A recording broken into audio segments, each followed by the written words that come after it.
جو आंसू जहन्नम की आग को बुझा सकते हैं, वो जादू की आग को, वो बंदिश की आग को, वो दुश्मन हासिद की आग को, वो कीना और बुग़्ज़ की आग को, वो नजर बद की और जिन्नात की आग को, क्या वो आंसू नहीं बुझा सकेंगे?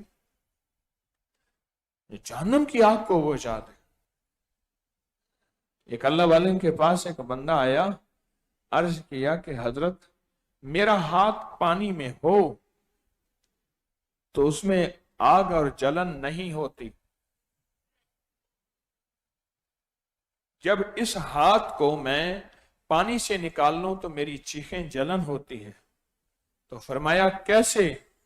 उन्होंने कहा, मेरे पास एक मांगने वाला फकीर आता था, मांगने वाला एक फकीर आता था, मैं उस मांगने वाले फकीर को पैसे देता था, उसका मेरा ताल्लुक बन गया। फिर वो सारा दिन के मांगे हुए पैसे, रकम, अशरफियां, जो भी दिरहम दिनार मेरे पास रख के जाता था और फिर उठा के ले जाता था। ये सिलसिला चलते चलते अरसा हो गया। तो एक दफा 2-3 दिन हुए वो नहीं आया। मैंने समझा शायद बीमार या क्या हुआ। मैं जहां वो अपनी मंजिल बताता था, कयाम बताता था, मैं उस कयाम को ढूंढते ढूंढते वहां पहुंचा। जब वहां पहुंचा तो एक खंडर में उसका कयाम था। तो कहा, मैंने उसको सलाम किया तो वो पड़ा हुआ था जमीन पे, मौत और हयात की कशमकश में। जमीन पे पड़ा था, मौत और हयात की कशमकश में। तो उसने मुझे देखा तो कहा, आ गए, अच्छा हुआ। मेरी वसीयत यह है कि मुझे इस माल दौलत से बहुत मोहब्बत है, तुमने मुझे दफन कफन करना है और ये मेरा माल चुपके से मेरी कब्र में रख देना है, मुझे इसकी से बहुत मोहब्बत है, मैंने दर बदर होके इसको कमाया है।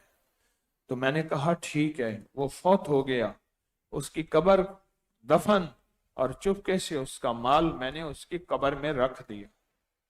वक्त गुजर गया। तिलकल अय्याम नुदाविलुहा बैनन नास। एक वक्त आया कि मेरे ऊपर फक्र आया, गुर्बत आई, तंगदस्ती आए, फाके आए और हालात मेरे बहुत तल्ख हो गए, कड़वे हो गए।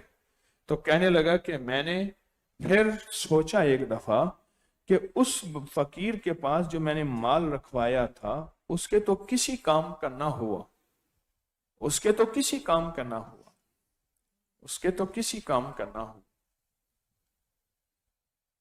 उस माल का क्या करेगा वो? कहा कि क्यों ना मैं उसे निकाल के ले आऊं। रात को मैं गया, मैंने उसकी कब्र खोली तो उसकी हड्डियां पड़ी थीं और उन हड्डियों के ऊपर सारे वो अशरफियां, माल, वो सारा लगा हुआ था, सारा, और सुर्ख था।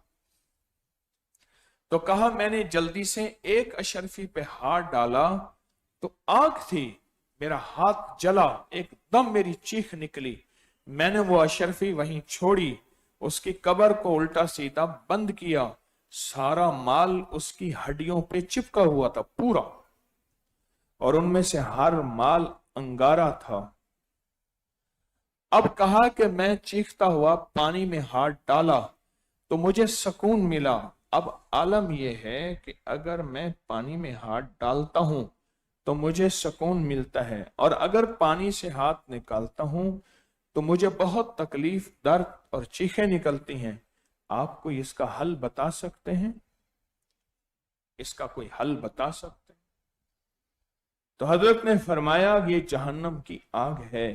जहन्नम की आग को तो सिर्फ आंसू का पानी बुझा सकता है। जहन्नम की आग को तो सिर्फ आंसू का पानी बुझा सकता है, और कोई पानी नहीं बुझा सकता। आंसू का पानी बुझा सकता, इसके अलावा कोई पानी नहीं बुझा सकता। तो कहा कि अल्लाह का नाम लेके रोवो और बहुत ज्यादा रोवो, और जो आंसू गिरे उसे गिरने ना दो। इस जले हुए हाथ पे जहां तकलीफ है, यहां लगाओ ये आंसू, यहां लगाओ। और उसने ऐसे ही किया।